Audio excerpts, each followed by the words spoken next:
जय हिंद दोस्तों, त्यागी trading tips में आपका स्वागत है। दोस्तों, ये वीडियो देखने के बाद आपका दिमाग हिलने लगेगा अगर आप स्टॉक मार्केट के अंदर काम करने वाले हैं। आप कहेंगे कि हमने तो शेयर वो खरीदे हैं जो इंडिया के अंदर ही कंपनियां काम करती हैं, इंडिया से ज़्यादा बाहर काम नहीं करती, फिर भी आपके पोर्टफोलियो में इतनी ज़्यादा गिरावट। और आने वाले टाइम में ऐसा भी देखने को मिल सकता है कि पोर्टफोलियो में अभी 40% की गिरावट हो गई है, 25-30% की गिरावट है पोर्टफोलियो के अंदर काफ़ी सारे लोगों के। लेकिन उसके बाद भी अगले 1 महीने के बाद, 2 महीने के बाद, सबसे बड़ा जवाब यही है और ये सोचने वाला है कि अभी तक रसिया यूक्रेन की लड़ाई बंद नहीं हुई है और कितने समय तक चली है। और बात करें इजराइल ईरान की, थोड़े समय पहले आप देख सकते हैं कितने समय से चल रही है। तो ये युद्ध लंबा खिंचा तो क्या होगा, और ये युद्ध में ये सारी चीज़ें क्या देखने को मिल रही हैं, आपने ऐसा सोचा भी नहीं होगा। आपने तो सिर्फ ये सोचा था कि इजराइल और अमेरिका अटैक करेंगे, लगभग 7 दिन 5 दिन, ज़्यादा ज़्यादा 10 दिन 15 दिन ईरान टिक पाएगा इन दोनों के सामने। दोनों बड़े ही महाशक्तियां हैं। इजराइल की बात करें या अमेरिका की बात करें, अमेरिका अपने आप को सुपर पावर बोलता है, तो आपका माइंड में तो यही होगा कि पड़ा रहने दीजिए स्टॉक्स को, कोई बात नहीं है। देखिए, ऐसे समय में जल्दीबाजी तो नहीं करनी चाहिए। आपको मालूम नहीं है कि कुछ पॉजिटिव पॉइंट भी मैं आपको बताने वाला हूं इस वीडियो के अंदर, तो जल्दीबाजी ना करें। ऐसा नहीं होना चाहिए कि वीडियो को देख के कल आप कुछ या फिर मंडे को कुछ अलग करने वाले हैं। ठीक है, ये सेल्फ डिसीजन है, इन्फॉर्मेशन देने का मेरा काम है।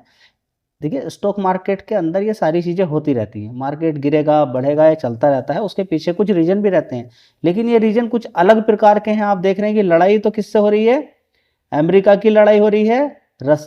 अमेरिका की लड़ाई किससे हो रही है, ईरान से। इजराइल की लड़ाई किससे हो रही है, ईरान से। ठीक है, ईरान पे दोनों हमले कर रहे हैं, लेकिन ईरान किस पे बजा रहा है, उसके पीछे का कारण है कि जितने भी, कतर की बात करें, कुवैत, सऊदी अरब, बहरीन की बात करें, दुबई की बात करें, लेबनान की बात करें, अबू धाबी की बात करें, अभी हाल फिलहाल की एक खबर है जो आपने पढ़ी होगी कि दुबई के एयरपोर्ट पर अभी हाल फिलहाल, दोस्तों, दुबई के एयरपोर्ट पर अटैक कर दिया। समझ बात है। तो वहां पर टेम्परेरी तौर के लिए एयरलाइंस को बंद कर दिया गया। अब आपकी समझ में आ रहा होगा कि ये दुबई पर क्यों, कतर पर क्यों, अबू धाबी पर क्यों। क्योंकि वहां पर अमेरिका ने सिक्योरिटी देकर रखी हुई है, उसके वहां पर डिफेंस सिस्टम है, वहां पर रडार लगे हुए हैं, वो सारी चीज़ें देखते रहते हैं। 1000 किलोमीटर के अंदर किसने कौन सी मिसाइल गिराई, सारी चीज़ें। तो ये एक प्रकार से उसको सारी चीज़ें मिल रही थी कि ईरान के अंदर क्या क्या चीज़ें हो रही हैं। वहाँ से अटैक भी हो सकता था अमेरिका के बेसिस पर, अमेरिका बेसिस, वहाँ पर अमेरिका की फौज तैनात थी विद सिस्टम। ठीक है, देखिए, दुबई की बात करें, कुवैत की, कतर की बात करें, इनकी अपनी कोई खास सिक्योरिटी नहीं है। ईरान ने बना के रखी हुई है, इनकी कोई खास सिक्योरिटी नहीं है। ये किस पर है, अमेरिका पे डिपेंडेड है। अमेरिका बोलता है कि हाँ, सिक्योरिटी मैं दूंगा, पैसा आप मुझे दीजिए। सबसे पहले इसी को तोड़ा है। और साथ में ईरान ने क्लियर कर दिया है कि अब जो हुआ, हमला हुआ, आगे से कोई हमला नहीं होगा, लेकिन हो सकता है, लेकिन अगर ऐसा पता चला कि अमेरिका ने आपके बेसिस का या आपकी जगह का इस्तेमाल किया है, तो अटैक होगा आप पे।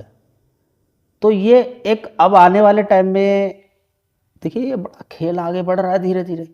इस खेल को आप समझेंगे कि अभी तक इन जितने भी खाड़ी देश हैं, जितने भी अरब कंट्रीज हैं, इनका कोई खास खर्च नहीं होता था।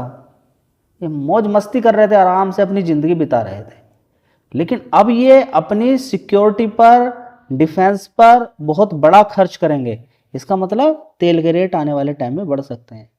आपको ये नहीं सोचना है कि अभी युद्ध के अंदर क्या हो रहा है, आपको सोचना है कि जब युद्ध बंद होगा उसके बाद का माहौल कैसा होने वाला है, उस पर विचार लगाना है आपको।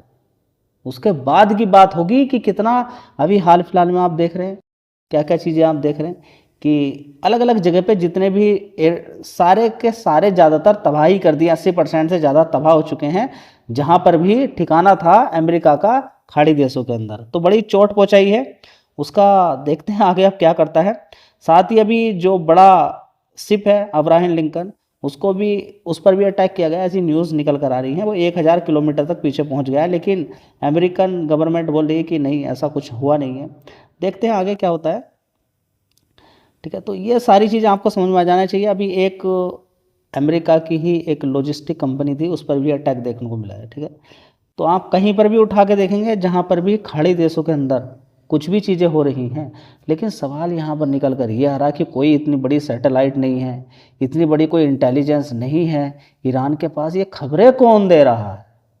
तो आपको समझ में आ जाना चाहिए कि अभी ईरान ने क्या बोला है कि जो हॉर्मुज स्ट्रेट है, जहाँ पर दुनिया का 20% 25% दुनिया का इंपोर्ट होता है, किसका? तेल का और गैस का। उससे केवल जहाज जो जाएंगे चाइना के जाएंगे, रसिया के जाएंगे। इंडिया का भी नाम अभी नहीं लिया है, तो समझिए कि सपोर्ट कौन कर रहा है? चाइना, ईरान, चाइना और रसिया ही। यहाँ पे आप देखेंगे यूएस ने क्या बोला है कि एक रिपोर्ट के through US gave Iran intelligence to help Tehran strike US assets. US के किस एसेट्स को डिस्ट्रॉय करना है, ये खबर कौन दे रहा है? Russia is providing Iran intelligence to target US forces and officials. ठीक है, तो ये कभी भी मालूम नहीं था रसिया को, ये मालूम नहीं था अमेरिका को कि रसिया और चाइना इतना बड़ा खेल कर सकते हैं। समझिए खेल को। अब दूसरी बात की अटैक कर रहे हैं, अटैक ऊपर से किया इन्होंने भी, काफ़ी ज़्यादा अटैक कर दिए हैं, बहुत कुछ डिस्ट्रॉय कर दिया है ईरान का। लेकिन ईरान ने एक अपनी अलग से जमीन, ग्राउंड के अंदर अपने अलग अलग इस तरीके के बना के रखे हुए हैं। सबसे बड़ा उसका खेल है ड्रोन का, और ड्रोन को वो उठाता है कहीं से भी उसको लॉन्च कर देता है। ठीक है, ड्रोन भेज देता है कहीं पर भी। अब होता क्या है कि अब अमेरिका की बात करें या फिर इजराइल की बात करें तो बहुत ज़्यादा नुकसान देखने को मिला है। वो सस्ता एक ड्रोन होता है, सस्ता, इतना महंगा नहीं होता है, उसको मारने के लिए 25-25 30-30 करोड़ की मिसाइल लग रही है। ठीक है, अब होता क्या है, एक क्लस्टर बम होता है, एक बम के अंदर आने वाले टाइम जब वो छोड़ा जाता है, जब वो गिरता है तो एक में से 40-50 निकल जाते हैं, उसी के साथ में एक मिसाइल और छोड़ दी जाती है तो वो टारगेट हिट कर जाती है। तो इस तरीके से देखेंगे तो बड़ी दिक्कत परेशानी यहाँ पर देखने को मिली है। क्या एक झटके में अमेरिका और इजराइल ईरान को तबाह कर सकते हैं? बिल्कुल कर सकते हैं, उनकी कैपेबिलिटी है इतनी। लेकिन दूसरे बम का इस्तेमाल किया जाएगा, जैसे कि क्लस्टर बम्स का इस्तेमाल किया जाएगा, साथ में वैक्यूम बम का इस्तेमाल किया जाएगा। ठीक है, होने के लिए बहुत कुछ हो सकता है, लेकिन इस समय ईरान का कहना यह है कि आप हमें मार सकते हो और हम मरने के लिए तैयार हैं, लेकिन हम डरने के लिए तैयार नहीं हैं खामने की मृत्यु के बाद। ठीक है, तो सारी बात आपको समझ में आ गई है कि आने वाला टाइम ये युद्ध कितना लंबा खिंचेगा, सारा खेल इस चीज़ का।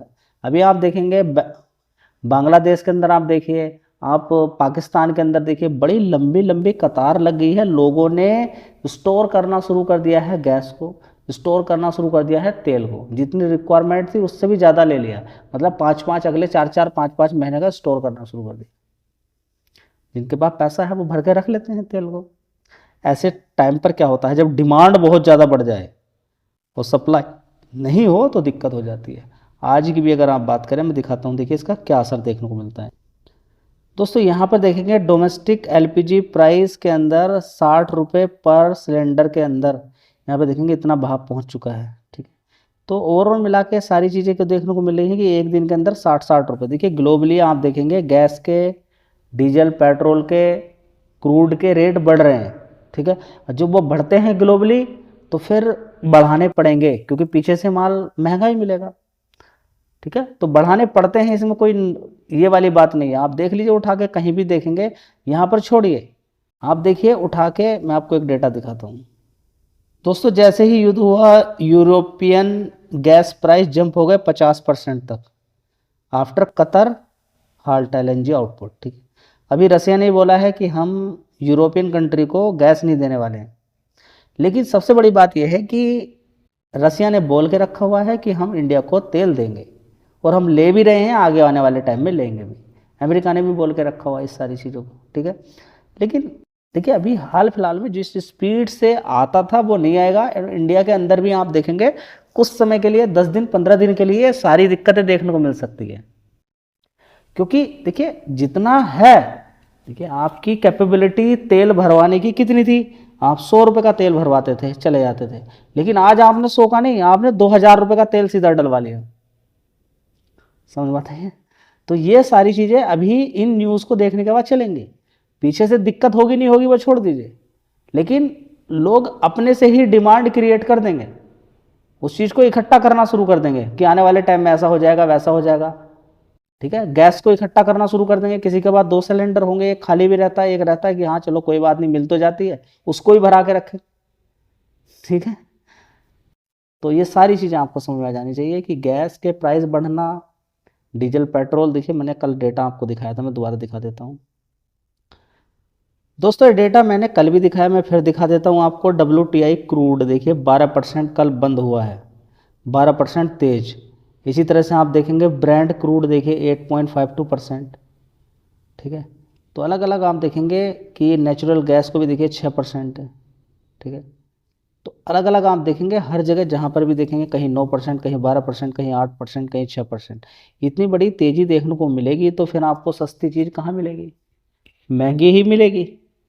ठीक है, तो ओवरऑल मिला के समझ में आ गया आपको कि अभी ये युद्ध कितना बढ़ेगा, कितना चलेगा, वो समय बताएगा। वो सारी चीज़ें डिपेंड करेंगी कि ईरान के पास कितना मटेरियल है, ईरान के पास कितना मटेरियल है, और बात करते हैं रसिया और चाइना कितना सपोर्ट करते हैं, और साथ ही यहाँ पर अमेरिका और इजराइल की आगे का नेक्स्ट स्टेप क्या होता है।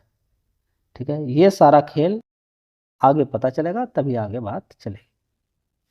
समझ बात आई? तो आप भी अलर्ट रहें, न्यूज़ देखते रहें, सारी चीज़ें देखते रहें कि भाई हाल फिलहाल हाँ एक पॉजिटिव खबर आपके लिए है कि ईरान ने ये बोला है कि अभी जितनी भी गल्फ़ कंट्रीज़ हैं, जितनी खाड़ी वाले देश हैं, अरब कंट्रीज़ हैं, उन पर मैं अटैक बिल्कुल नहीं करूँगा, शर्त कि अमेरिका का कोई हिंट ना मिल जाए कि वहाँ से अमेरिका कोई सपोर्ट ले रहा वहाँ से। अब देखते हैं आगे क्या होता है। देखिए जो अटैक किया है, अभी इनमें से कहीं ऐसा ना हो कि किसी का दिमाग घूम जाए, वो भी ईरान पर अटैक करना शुरू कर दे और फिर गुस्से में आके फिर ईरान भी अटैक करना शुरू कर दे। देखिए अगर खाड़ी वाले देश लड़े आपस में और ये युद्ध आगे बढ़ा तो बड़ी दिक्कत होने वाली है, इस चीज़ को रट लीजिए।